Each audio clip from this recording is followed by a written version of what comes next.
عزم استحکام یہ کوئی نام نہیں ہے۔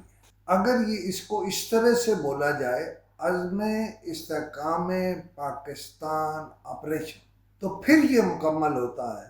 پورا میڈیا، پورے ادارے اس کو یہی لکھے جا رہے ہیں۔ پہلے نام تو ٹھیک کر لیں، جلدی بہت ہے۔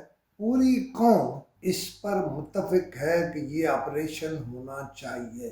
دہشت گرد اس ملک کے لیے بہت بڑا عذاب ہے، لیکن میڈیا جس بات کو مبہم طریقے سے کہہ رہا ہے، بہت کھل کے نہیں کہہ رہا، وہ یہ ہے کہ گنڈا پور یعنی علی امین گنڈا پور ایپیکس کمیٹی میں بہت زیادہ نہیں بولے، لیکن دوسری طرف پریس کانفرنسوں یا گفتگو سے جناب علی امین گنڈا پور کی طرف سے جو بات سامنے آئی ہے وہ یہ ہے کہ ایپیکس کمیٹی کے اجلاس میں اس پر یعنی آپریشن پر کوئی زیادہ گفتگو ہی نہیں ہوئی۔ اسی میں سے ایک اور اہم چیز نکلی ہے، اور وہ یہ کہ علی امین گنڈا پور میری اطلاع کے مطابق، اخباری اطلاعات نہیں ہیں، میڈیا کی اطلاعات نہیں ہیں، سوشل میڈیا کی اطلاعات نہیں ہیں، میری اطلاعات کے مطابق ان کی کچھ دنوں میں عمران خان سے بہت طویل ملاقاتیں ہوئی۔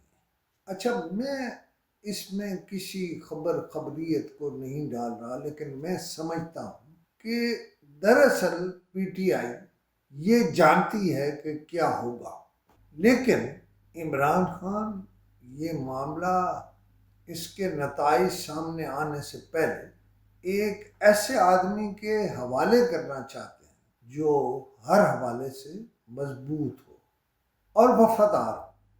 عمران خان کی حیثیت میرے خیال میں پارٹی قائد کی ہو سکتی ہے، باقی کچھ اور حالات اور معاملات ہوں گے، اور قیادت بالآخر علی امین گنڈپور کے ہاتھ میں چلی جائے گی۔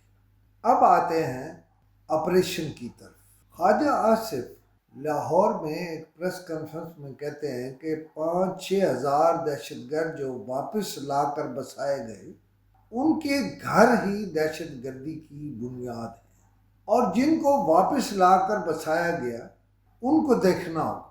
اس بات کو ایکس پر یعنی ٹویٹر پر حسین حقانی نے ایک ری ٹویٹ کیا ہے یا ری پوسٹ کیا ہے کسی چیز کو، جس میں کہا گیا ہے کہ آپ ایک ایسے شخص کے ساتھ، وہ عمران خان کے خلاف، کیسے اتفاق رائے قائم کر سکتے ہیں جو کھلم کھلا طالبان کا حمایتی ہو، اور جس کی حکومت میں انہی دہشت گردوں کو سینکڑوں کی تعداد میں واپس لا کر بسایا گیا ہو، یا ان کے علاقوں میں یا خاص علاقوں میں سیٹل کیا گیا ہو، ان سے مذاکرات کیسے ہو سکتے ہیں۔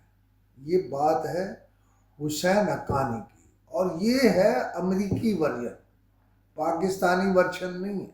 پاکستانی ورژن یہ ہے آل رائٹ، دہشت گردی کا خاتمہ ہونا چاہیے۔ اس کے لیے ان دنوں شاید طے ہو رہی ہیں کچھ باتیں، کچھ ضوابط کار اور کچھ ابہامات دور کیے جا رہے ہیں۔ تو سرفراز بگٹی کہتے ہیں کہ پہلے یہ کام بلوچستان میں ہونا چاہیے، چونکہ بلوچستان میں بڑی انسرجنسی ہے۔ جناب سرفراز بگٹی سے میرا سوال ہے، ایک طرف تو آپ دہشت گردی کے خاتمے اور آپریشن کی بات کر رہے ہیں، اور دوسری طرف سے آپ کہہ رہے ہو میں پہاڑوں سے لوگوں کو واپس لانا چاہتا ہوں۔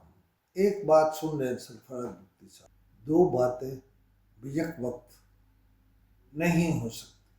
ساری صورتحال میں نے آپ کے سامنے رکھ دی ہے، چیدہ باتیں، اس پر آپ اپنی رائے قائم کیجیے گا، اور اس رائے کو مجھے فائدہ تب ہوگا آپ کی رائے کا، آپ حامی ہیں مخالف ہیں، آپ مجھے 0307-5000-879 پر اپنا ری ایکشن ضرور دیں۔ خدا حافظ۔